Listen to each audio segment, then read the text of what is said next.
Kontrolado na ang sunog na nagsimula kaninang madaling araw sa dating gusali ng isang kolehiyo sa Escolta Street sa Maynila. Nasugatan ng isang bumbero matapos mabagsakan ng tipak ng semento na nahulog mula sa nasusunog na gusali. Makibalita tayo kay Jennifer Munieza.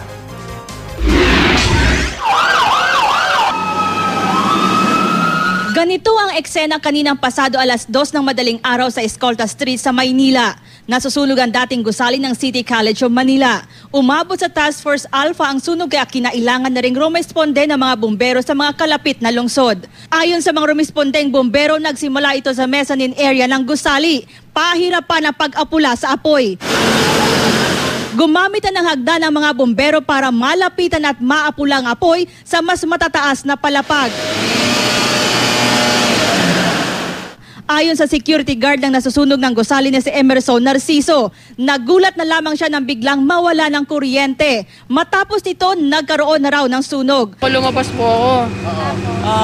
Tinilip ko po ngayon kung anong makaiba. Pinapansin akong usok.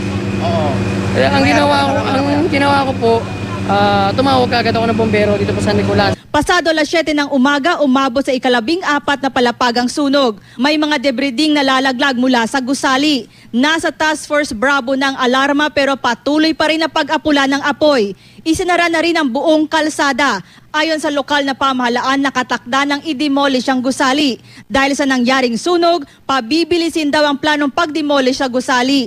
Tinatayang nasa 20 milyong piso ang halaga ng natupok na ari-arian. Abandoned building ito na dating eskwelahan. So ang laman nito, mga stock na mga papel at mga light materials. Kaya nakita nyo, napakabilis yung pagkalat ng apoy. Isa ang Escolta Street sa mga daraanan ng prosesyon ng Poong Nazareno pabalik ng Quiapo Church sa Biyernes. Kaya naman inaalam pa ngayon kung kailangan bang baguhin ang rota dahil sa nangyaring sunog. Jennifer Munieza, Nagbabalita, Pilipinas.